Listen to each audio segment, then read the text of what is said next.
Those of you who have been watching the channel for a year or more would remember the survival grow tunnel here with the shade net, intended to be a quick and easy fix for us to get protection for the quick vegetables. Turns out this thing survived 80 k's an hour winds, almost a year and a half now, protected the vegetables, and we had quite a harvesting year, bunch of things. It left a pile of rotting plant material which makes great mulch, so I just cleaned this all out now and filled a whole drum with the dead stuff, the dead material, and then broad forked it with my narrow fork. Unfortunately, the compost in the goat kraals weren't as ready as I hoped, so it's unfinished. So instead of working this into the soil, I'm going to just use this as a semi-mulch, semi-fertility amendment. So basically a fertile mulch, because there's a lot of finished parts in it, but there's also a lot of carbon left, and then there's a lot of nitrogen potential in the manure that's left and the broken down parts. These rocks must go. So I'm going to use this as a mulch, fertile mulch. And on top of the broad forked broken areas, just start adding it like this, then test all the emitters, and Bob's your uncle. Then we can get seedling transplants in here and seeds. No root crops, that's going to go to the circle. There's a link. And since we're basically moving across the farm to the new area in the near future, I hope, we're going to start replacing everything in here with perennials like this artichoke, and that way when we do leave we can just let the timer deal with watering, and we can let this thing go on its own, turn into a micro food forest here inside the net tunnel.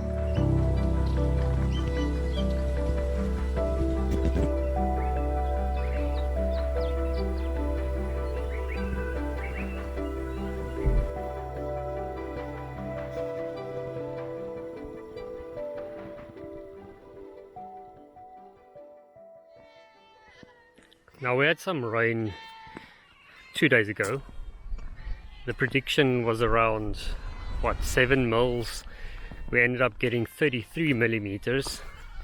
It's over an inch, and 5 k's that way neighbors got 58 millimeters. So the rainfall is quite varied, but you can see just 2 days later the surface at least is quite dry. But with these rocks, we've spoken about this so many times, the water kind of goes into the layers. You can see here as well, it's layered. So the moment, see, these things are very soft.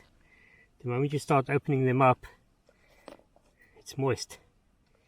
And I think this is the magic of how this place survives drought to this extent.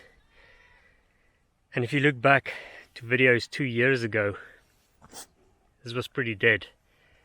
Everything just came back to life over the last year and a half, and that's because the water just sits down there. Everything is hoarding it, keeping it safe, keeping it for itself, and then when the rains come, everything starts blossoming and going up. But we are going down to the dam quickly.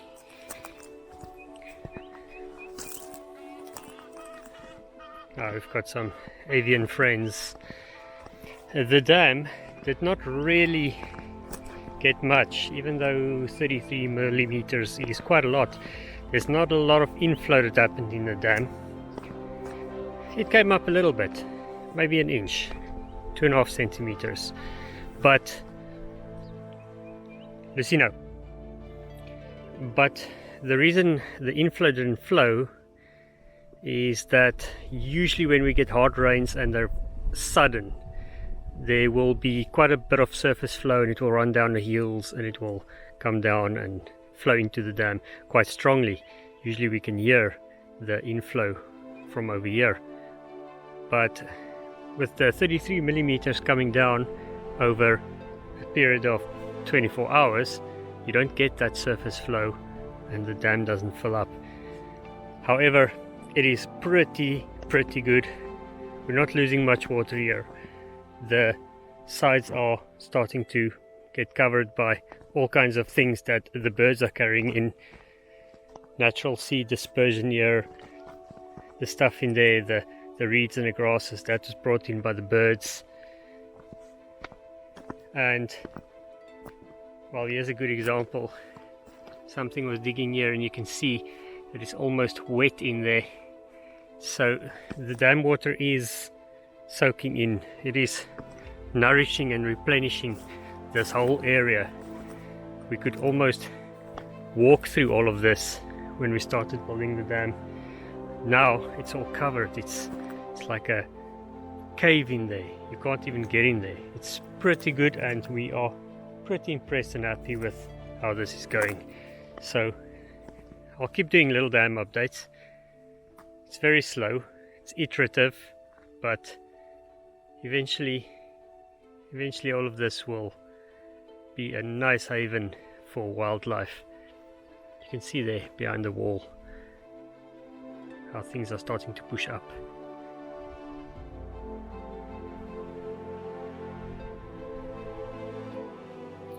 Just noticed that the almond trees we planted last year, they're pretty much spot on for spring. Blossoms are out. Just hope we get a bit more rain. So these almond trees are also drip irrigated and rock mulched. Not as abundantly packed as it should be, but rock mulching helps to regulate temperature around the root zone. Look, ideally you want to get a very high layer of large rocks, quite wide. Regulates the root zone, acts as a habitat for insects in there, predatorial insects, spiders and such. So any pests that try to make their way in there have to go through that forest of spiders, etc.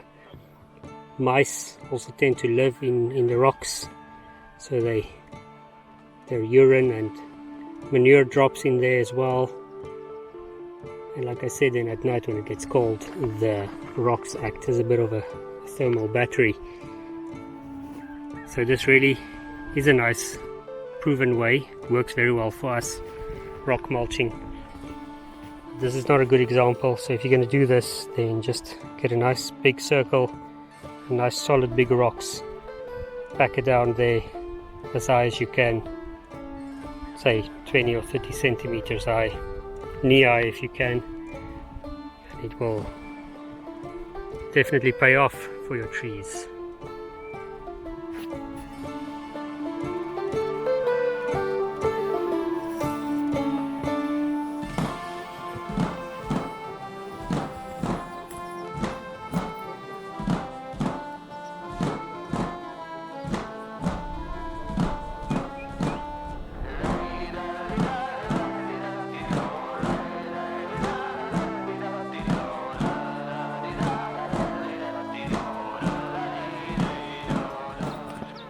Sun's about to go down over the hill there.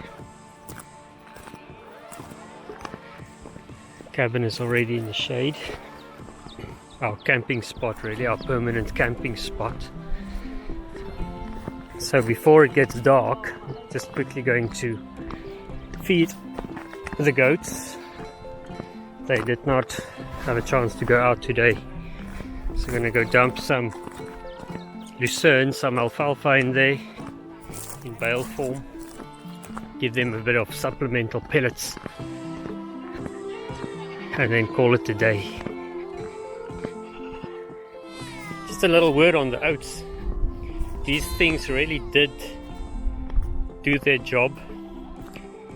Never became oats, never came up, but they did cover, and they did put a living root in the system here, so we could forget about this circle 2 for most of the winter.